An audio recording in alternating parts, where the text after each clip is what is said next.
1998 में 1998 में मेरे एक दोस्त का फोन आया और उसने मुझे बताया कि एक नए तरीके का बिजनेस आया है इंडिया में, उसकी एक मीटिंग हो रही है, चलना है। मैंने कहा ठीक है सर, क्योंकि मेरे बहुत अच्छे करीबी दोस्त थे, उनकी बहुत इज्जत करता था, रिस्पेक्ट करता था, उनको ना नहीं बोल सकता था।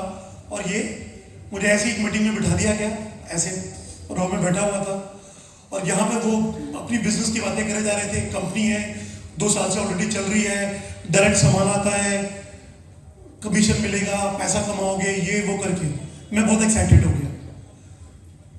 क्योंकि जब मैंने ये बिजनेस देखा तो मेरे को सबसे पहले 3 बातें समझ में आ गई थी। सबसे पहला, एक बिजनेस है जिसमें कोई इन्वेस्टमेंट नहीं है, यानी कि इस बिजनेस को अगर मैं करूं और मैं कामयाब नहीं भी हुआ तो मेरा कोई पैसा नहीं डूब रहा, कोई लाखों रुपए की इन्वेस्टमेंट नहीं है। दूसरी बात मुझे समझ में ये आई थी कि जो मैं काम कर रहा हूं उसके साथ में इसको करना है, बहुत बढ़िया। यानी कल को ऐसा नहीं है कि मैं सारा टाइम वेस्टीज में लगा दूं, नौकरी छोड़ दूं और सारा टाइम वेस्टीज में लगा दूं, पता लगा वेस्टीज भी नहीं हुआ और मेरी नौकरी भी गई, तो वो भी नहीं है। शुरू में पार्ट टाइम कर सकता हूँ अपने काम के साथ साथ। तीसरी बात मुझे समझ में ये आ गई थी, क्योंकि मैं पढ़ा लिखा कम था, बड़ी मुश्किल से पास होता था, मुझे एक बात समझ में आई थी कि शायद भगवान ने मुझे दूसरा मौका दिया। क्योंकि जब मैं छोटा था ना, मैं सिर्फ इसलिए पढ़ाई करता था किसी तरीके से पास हो जाऊं, क्योंकि फेल हो जाऊंगा तो पापा मारेंगे, फेल हो जाऊंगा तो बेइज्जती होगी रिश्तेदारों में, फेल हो जाऊंगा तो मेरे दोस्त अगली क्लास में चले जाएंगे और मैं उसी क्लास में रह जाऊंगा, तो थोड़ा जिल्लत महसूस होगी। तो मैं सिर्फ पढ़ाई इसलिए करता था। और मुझे बचपन में बात समझ नहीं आती थी, अगर कोई बहुत ज्यादा पढ़े लिखे और वो 90% लेके आ जाए और वो अगर 4th क्लास में है तो वो कौन सी क्लास में जाएगा? 5th में जाएगा। और अगर कोई 33% नकल वकल चला के लेके आ जाए तो वो कौन सी क्लास में जाएगा? तो जब 90% वाला भी अगली क्लास में जा रहा है, 33 वाला भी अगली क्लास जा रहा है, ज्यादा पढ़ के करना क्या है? उतना पढ़ाई करो जितना पास हो जाए।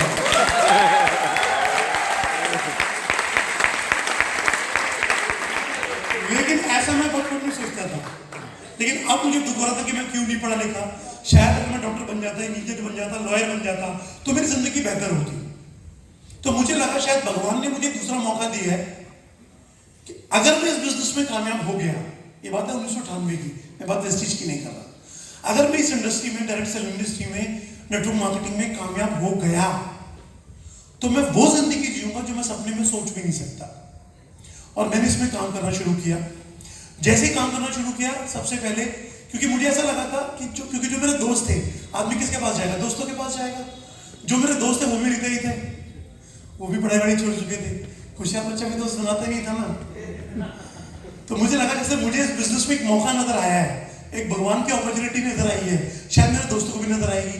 लेकिन उन्होंने उल्टा मेरे को बम्बार्डमेंट शुरू कर दी, मेरे को हंसना शुरू कर दिया, तो पागल है, बेकार बिजनेस है, किन चक्करों में फंस गया, तेरे बस की नहीं है, इसमें तो तेरे को इंग्लिश आनी चाहिए, तेरे को पैसे, तेरे पे पैसे होने चाहिए, तेरे पास गाड़ी होनी चाहिए, तब तो ये बिजनेस कर पाएगा, तेरे पास तो कुछ भी नहीं है। लेकिन फॉर्चुनेटली क्या हुआ था, जिस दिन मैंने बिजनेस ज्वाइन किया था, उस दिन ज्वाइन करने में ही एक ऐसी छोटी सी, इतने लोग तो नहीं थे, बट 40-50 लोगों की ट्रेनिंग चल रही थी। मैं टाइम पास करने के लिए उसमें बैठ गया, और उसमें जब मैं बैठ गया तो वहां पर जो ट्रेनर थे उन्होंने बहुत अच्छी बात बोली जो मेरे दिल में लग गई। उन्होंने बोला, आज तक इस बिजनेस की हिस्ट्री में बताना चाहूंगा, आज तक एक भी इंसान ऐसा नहीं है जो इस बिजनेस में फेल हुआ, एक भी इंसान ऐसा नहीं है। बस प्रॉब्लम क्या है, लोग इसको क्विट कर देते हैं, करना छोड़ देते हैं। और उन्होंने कहावत बोली थी, winners never quit, quitters never win. जिंदगी में जो जीतते हैं ना, वो कभी छोड़ते नहीं है, और जो छोड़ते हैं वो कभी भी नहीं जीतते।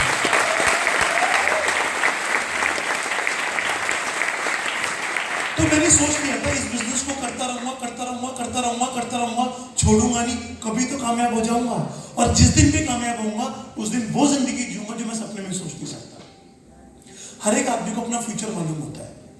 अभी भूप सिंह जी 2030 की बात कर रहे थे, 2025 की बात कर रहे थे।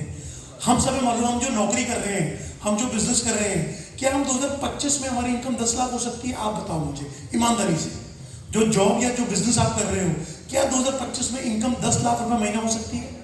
बहुत मुश्किल है। लेकिन वेस्टीज में पूरे चांस नहीं, मैं पूरे विश्वास के साथ कह सकता हूं, अगर अपने आने वाले 3 साल 4 साल में वेस्टीज को एक शिद्दत की तरह कर लिया ना, दुनिया की कोई ताकत नहीं आपकी इनकम 10 लाख रुपए में।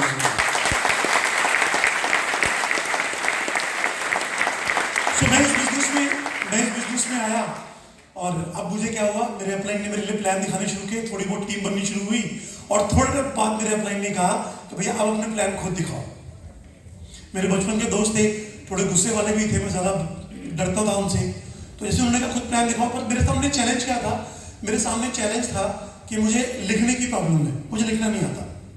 मतलब मेरी स्पेलिंग बहुत मिस्टेक है, राइटिंग बहुत गंदी है, और किसी के सामने अगर लिखूंगा, क्योंकि उस समय मैं थोड़ी बोलता था 10th फेल हूँ, तब तो मैं अपने को ग्रेजुएशन बोलता था ना। ये तो आज कामयाब हो गया तो बोल रहा हूँ, फाइन। तो मैं बोलता था ग्रेजुएशन में, लेकिन लिखूंगा तो थोड़ी सी बेइज्जती सी हो जाएगी, मतलब मेरी बेइज्जती खराब हो जाएगी, तो करूँ क्या? तो एक बार मेरे अपलाइन, लेकिन कहते हैं जहाँ चाह वहाँ रहा। एक बार मेरे अपलाइन प्लान दिखा रहे थे किसी को, उनके पेपर्स ले लिए मैंने जो लिखे, क्योंकि उस समय 1998 में ये लैपटॉप, प्रोजेक्टर, OHP कुछ नहीं होता था। लोग पेपर पे प्लान दिखाया करते थे, सब कुछ, फ्लिप चार्ट कुछ नहीं था, लोग पेपर पे प्लान दिखाया करते थे। अब उनके मैंने पेपर्स ले लिए, अपने दोस्त के पास गया, सुंदर सुंदर राइटिंग में लिखवाया उससे, और अपना एक हैंडमेड फ्लिप चार्ट बना लिया, और रट्टा मैंने लगा लिया था प्लान का, क्योंकि मैंने स्कूल में बहुत रट्टे लगाए हैं।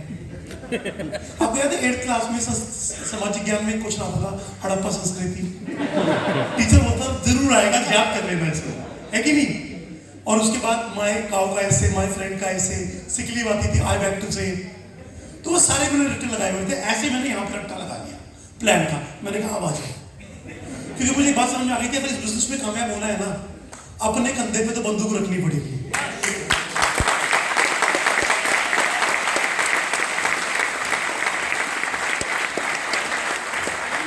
क्योंकि इस बिजनेस में मीटिंग में आते आते मैंने, लोग कहते सपने देखो सपने देखो, कुछ सपने बना लिए थे मैंने कि मेरे पास गाड़ी होगी। जब मुझे पता लगा यहाँ से फॉरेन ट्रिप जा सकते हैं, क्योंकि मेरे पापा बहुत कंजूस थे, स्कूल से घर, घर से स्कूल, दिल्ली में रहते चिड़ियाघर नहीं देखा, दिल्ली में रहते अपू घर नहीं, कुछ नहीं देखा, कहीं नहीं, बस शादियों में गए बस। एक बार दोस्त के साथ वैष्णो देवी, एक बार जब दादी एक्सपायर हुई थी तो हरिद्वार, बस, और कुछ नहीं घूमा। और यहाँ पे पता लगा फॉरेन ट्रिप मिलेगा कि भैया फॉरेन भी जा सकते हो, तो मैंने कहा भाई जब कुछ भी हो फॉरेन ट्रिप तो चाहिए। तो मैंने मेहनत करनी शुरू कर दी। मैंने प्लान के लिए, जब मैं एक क्लास को पास करने के लिए रट्टा लगा सकता हूँ, तो फॉरेन ट्रिप जाने के लिए रट्टा नहीं लगा सकता क्या? लगा लिया, प्लान दिखाना शुरू किया, बिजनेस बढ़ने लगा। लगभग 8 महीने बाद मेरी इनकम 4 से 5 हज़ार रुपये हो गई। इतना ही मैं अपने बिजनेस से कमा रहा था। एक दिन अपनी दुकान से लौट रहा था, एक पीछे से कार आई, मारुति कार, सर्दी की बात थी, बहुत तेज ठाड़ करके मेरे को टक्कर मारी, शीशा तोड़ के मैं गाड़ी के अंदर, उसने गाड़ी रोकी, मुझे बाहर फेंका और भाग गया। जब मैंने उठने की कोशिश करी तो मैं उठ नहीं पाया, क्योंकि मेरी राइट लेग में 5 फ्रैक्चर थे, 5 जगह से टूटी हुई थी मेरी लाइन। एक रिक्शे वाला आया, मुझे हॉस्पिटल ले गया, और फिर मेरे मदर फादर आ गए। सुबह उठा तो पूरी टांग में प्लास्टर। 8 महीने के लिए मेरा क्वारंटाइन हो गया। मेरे फादर के चेहरे में पसीना आ गया कि जिस बिजनेस में 4.5 लाख रुपए लगाए हैं उधार लेके, अब उसका क्या होगा। एक झटके में इनकम जीरो हो गई। जैसे कोरोना काल में देखा होगा, जिनके बिजनेस बंद हुए, एक झटके में इनकम जीरो हो गई, ऐसे मेरी भी इनकम झटके में इनकम जीरो हो गई। लेकिन इस बिजनेस की पावर देखिए, ये बात है 1999 की, आज से 22 साल पहले। अगले महीने का चेक आया मेरा 8,817 रुपए का, बिगड़ काम किया। मेरी इनकम 20,000 रुपए को क्रॉस कर चुकी थी। मेरे पास कंपनी का एक लेटर आ गया, जी मुबारक हो, आप बन गए कंपनी में एक फलाने लेवल पे, और हम आपको दे रहे हैं फ्री फॉरेन ट्रिप। आगे बताई, और स्टार क्रूज का वो ट्रिप था। एक बार ऊपर डेक पे खड़ा हुआ था, और कई बार क्या होता है, आपका ऊपर वाले से कनेक्शन लग जाता है, तो सबसे ऊपर वाले फ्लोर पे स्टार क्रूज पे खड़ा हुआ था, ऊपर वाले से कनेक्शन लग गया। और मैंने भगवान को एक बात बोली, मैंने कहा भगवान, मुझे ऐसा लगता था कि मैंने बहुत मेहनत करी है यहाँ तक आप पहुँचने के लिए, फॉरेन ट्रिप अचीव करने के लिए, बहुत काम किया है, बहुत मेहनत करी है, लेकिन जो ये ट्रीटमेंट जो तूने मुझे जिंदगी दे रहा है ना, इसको अचीव करने के बाद तो मुझे ऐसा लगता है मैंने कुछ भी मेहनत नहीं करी। अगर इतनी सी मेहनत पे तूने ये दिया है ना, भगवान मेरे से और मेहनत करा, ताकि लाइफ में मैं और आगे बढ़ सकूं। फुल टाइम कर रहा हूँ। आपको कम लोग देखने को मिलेंगे ऐसे जो 22 साल से फुल टाइम कर रहे हैं, पर पिछले 22 साल से मैं इस बिजनेस को फुल टाइम कर रहा हूँ। उसके बाद 2002 में मैंने गाड़ी ले ली इस बिजनेस से। मुझे याद है एक बार मैं गाड़ी ले चुका था, मेरा हाईएस्ट, और उन्होंने, अंग्रेजों ने ऐसे ऐसे फैसले लिए जो कि इस बिजनेस के हित में नहीं थे। बहुत सारी चीजें थी, फाइन।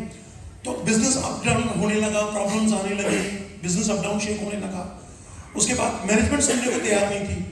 वहां पर कंपनी की मैनेजमेंट सिर्फ फॉरेन ट्रिप पे मिलती थी, दैट्स इट, क्योंकि उनके और भी बहुत सारे बिजनेस थे, बहुत बड़े आदमी थे। तो बहुत मुश्किल था उनसे मिलना, उनसे बात करना, अपने दिल की बात कहना। यहाँ पर अच्छी बात क्या है, अगर आपको कोई भी प्रॉब्लम है ना, तो आपको सुनने के लिए बहुत लोग हैं, है ना। आप जितने भी लीडर्स बैठे हैं, अगर आपको मिलना है, दीपक सर को फोन करो, मैसेज करो, सर मुझे मिलना है, कोई बात करनी है, फट से टाइम देते हैं। इवन बाली सर को, सर, है कि नहीं। तो यहाँ पे मैनेजमेंट बहुत अच्छी है, लेकिन वहां पर इतनी अच्छी मैनेजमेंट नहीं थी, प्रॉब्लम बहुत सारी थी। शेक होने लगा और प्रॉब्लम्स आने लगी।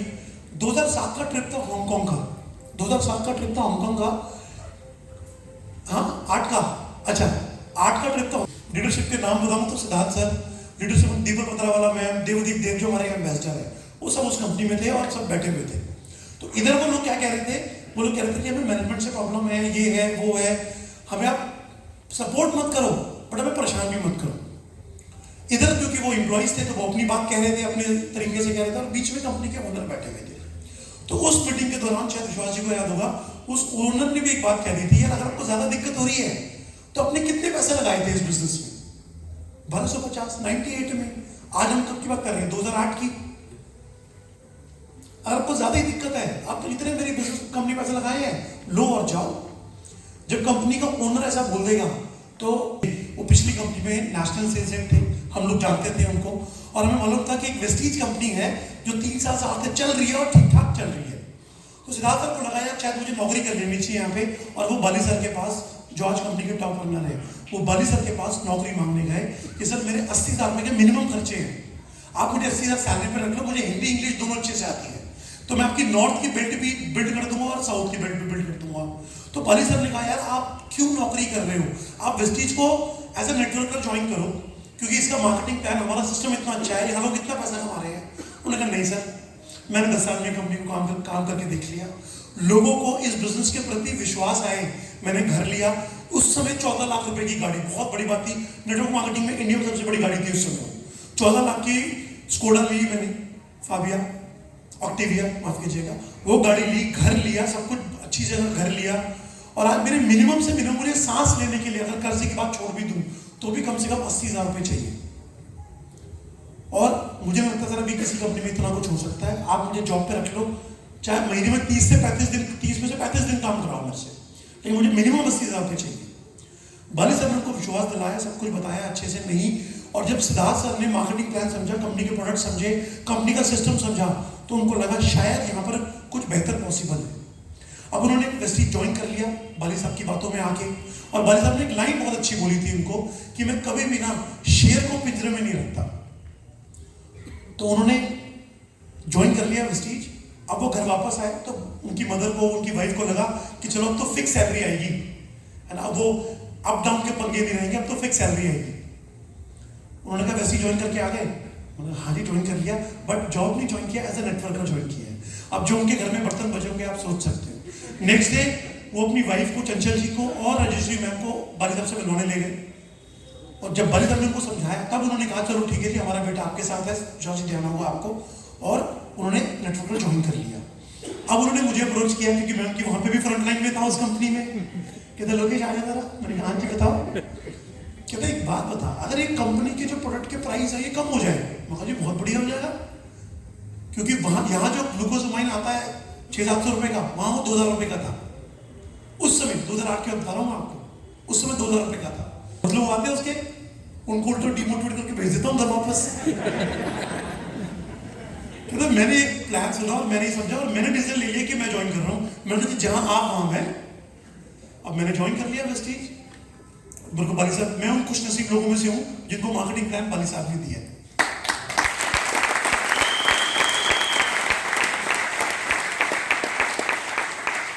यहाँ जो टाइम चेक कर रहे हो ना, बता देना मुझे, मैं तो बोलता रहूंगा शाम तक भी, है ना, प्लीज। तो अब लेकिन प्रॉब्लम क्या थी, मैं थोड़ा कर्जे में आ गया था, बहुत प्रॉब्लम्स थी, अपने गाड़ी बेचनी पड़ गई थी, बहुत सारी प्रॉब्लम्स थी। अब मैंने ज्वाइन किया वेस्टीज, और बाली साहब जब प्लान दिखा रहे थे ना, तो बोलते लोकेश जी आपका हाईएस्ट चेक कितना गया पिछली कंपनी में। मैंने कहा सर 52,000 रुपए। अगर आपने यहाँ 6 से 7 महीने काम कर लिया ना वेस्टीज में अच्छे से, तो आपकी इनकम 60, 70, 80,000 के आसपास हो जाएगी। मैंने कहा बिल्कुल ठीक सर, जरूर होगी सर। लेकिन ये मैं बोल रहा था ऊपर से, अंदर क्या बोल रहा था, क्योंकि मेरे को ना ब्रेड एंड बटर की भी प्रॉब्लम हो गई थी, अपना घर चलाना मुश्किल हो गया था उस समय पे। तो मैंने कहा ये बोल तो रहे 60-70 हज़ार रुपये महीना, 20 भी आ जाए ना मेरे लिए बहुत है। और ये ज्यादातर होता है, सच्चाई है, आप मानो चाहे मत मानो। जब आपके अपलाइन में आपको बोलते हैं ना कि आप क्राउन बनोगे, आप लाखों रुपए कमाओगे, आप बोलते जरूर हो ऊपर से, हाँ जरूर बनूंगा क्राउन, लाख रुपए कमाऊंगा, लेकिन आप पता क्या सोचते हो, इसमें तो सिल्वर मेंटेन हो जाए बस वही बहुत है। 20,000 रुपये आ जाए ना बहुत है, सच्चाई है। सर मैं भी छोटी सोच के साथ, क्योंकि होता क्या है, अगर मान लीजिए कोई आप, मेरे साथ क्या था, मान लीजिए अगर मैं पानी में, मेरी फेवरेट डिश पता है क्या है, मैं फेवरेट डिश है मेरी, सॉरी अगर कोई वेज बना, सिल्वर डायरेक्टर बना, इनकम 12 से 13,000, सर माफी चाहूंगा दिल्ली के शहर में ना, दिल्ली एनसीआर में 12-13,000 में घर में चलता, क्योंकि इस बिजनेस में खर्चे होते हैं। आज भी आप यहाँ आए होंगे, आपने टिकट लिया, आप कहीं पेट्रोल गाड़ी का होगा, बस से कोई आया होगा, घर के खर्चे, बिजली का बिल, ये वो। एक साल तक मैं सिल्वर डायरेक्टर था, मुझे वेस्टिज में 2 साल हो गए थे, मैं सिल्वर डायरेक्टर था, और एवरेज इनकम, मेरी इनकम 12-13,000 से ऊपर नहीं गई। इधर से मेरी वाइफ, क्योंकि वो अच्छे घर से आई थी, उसकी तो बाकी सिस्टर थी, वो बहुत अच्छे जगह जॉब कर रही थी, उनकी अच्छी सैलरियाँ थी, पापा उसके मर्चेंट नेवी में थे, तो वो शॉपिंग करना, ये वो, मेरी वाइफ को शॉपिंग का बहुत शौक है। अब वो क्योंकि इनकम इतनी है तो उसमें कैसे शॉपिंग करेगी, घर भी चलाना है और मीटिंग में भी जाना। अगर 6 महीने में नहीं हुआ, मैं छोड़ दूंगा वेस्टिज। कह रही पक्का, मैंने कहा पक्का, मैंने कहा कम से कम 6 महीने कुछ नहीं बोलेगी। ऐसे करके बोलता, मुझे 3 साल हो गए थे वेस्टिज में और मैं सिल्वर डायरेक्टर था और इनकम 12-13,000 से ऊपर बढ़ नहीं पा रही थी, क्योंकि मेरे अंदर ही बिलीव बहुत कम था कि जब 10 साल एक कंपनी में काम किया तब मैं वहां लाख रुपए पे नहीं पहुंच पाया, तो यहां कैसे पहुंच जाऊंगा, यहां चमत्कार कैसे हो सकता है। किसी ने कहा परिवार बढ़ाओ, मैं मेरे डाउनलाइन में डायमंड डायरेक्टर था, उसका इनकम 70,000 हो गया था। मेरी क्रॉस लाइन में विवेक सक्सेना जी थे, उनकी इनकम लाखों में पहुंच गई थी। मेरे से जो बाद में लोग आए वो पैसा कमा रहे थे, मेरे जो साथ में लोग आए वो पैसा कमा रहे थे, मेरे से जो पहले आए वो पैसा कमा रहे थे, बस मैं ही पैसा नहीं कमा रहा था। एक बार तो मुझे इतना गुस्सा आया कि मैं ऑफिस गया और ऑफिस में मैंने पूछा बाली साहब आए क्या आज, तो जो उनकी सेक्रेटरी है उन्होंने कहा हाँ सर अब है, मतलब कि मुझे उनसे मिलना है, आज छोड़ूंगा नहीं बाली साहब को। तो उन्होंने कहा जी वो बिजी है, 15 मिनट बाद चले जाना आप उनके कमरे में। मैंने कहा बिल्कुल ठीक है। मैं 15 मिनट, उन्होंने कहा हाँ क्योंकि जानते हैं, पहले बहुत बचपन से जानते हैं, हाँ आओ बेटा आओ बैठो, बताओ बेटा। मैंने कहा सर आपको पता है मैं वेस्टिज में 4 साल से हूँ, मेरे को आप, मैंने कहा आप वीआईपी करते हो, आप बोलते हो कोई भी वेस्टिज अगर 5 साल कर ले, सर पहले वीआईपी करते थे ना, आपको याद होगा सर, वीआईपी करते रहे, वेस्टिज में कोई आए पार्ट टाइम भी काम करे और 3 से 5 घंटे काम करे और वो बन जाएगा क्राउन डायरेक्टर, उसकी इनकम हो जाएगी 1 लाख रुपए कम से कम। कहते थे वेस्टिज में तो गरीब से गरीब क्राउन डायरेक्टर भी है ना, तो उसकी इनकम 1 लाख रुपए है। मैंने कहा सर मुझे 4 साल हो गए, मैं सिल्वर डायरेक्टर हूँ। मैंने कहा सीएनटी मेरे से अच्छी कोई नहीं कर सकता, कोई ट्रेनिंग करा लो, कुछ करा लो। तो उन्होंने कुछ बातें बताई और उसी दौरान दीपक सर भी आ गए उस कन्वर्सेशन के दौरान, और जब मुझे लगा कि भाई सर मेरी क्या बातचीत चल रही है, और बोलते बोलते मेरी आंखों में आंसू, सर मुझे कामयाब होना है, मुझे कुछ करना है, मैं नहीं जानता मुझे क्या, मुझे कुछ ऐसा मंत्र दो कि उसमें कामयाब हो जाऊं। तो दीपक सर ने बहुत सारी बातें बताई, लेकिन उनकी बातों में उन्होंने एक लाइन ऐसी बोली जो मेरे यहाँ पे लग गई। उन्होंने कहा लोकेश अगर सच बताऊं तेरे को, अगर तू सच में पैसा कमाना चाहता है, सच में अगर तेरे घर में लक्ष्मी आए, तो जिंदगी में मेरी एक बात याद रखियो, इस बिजनेस में खासकर जितना घर के बाहर रहेगा ना, लक्ष्मी तेरे घर के अंदर रहेगी, जितना घर के अंदर रहेगा लक्ष्मी तेरे घर के बाहर। देखा उसी दौरान जो मेरे अपना है सिद्धार्थ सर, उनकी वर्कशॉप है secret, sorry SBC success by choice, Shimla के अंदर उनकी, विश्वास जी आपको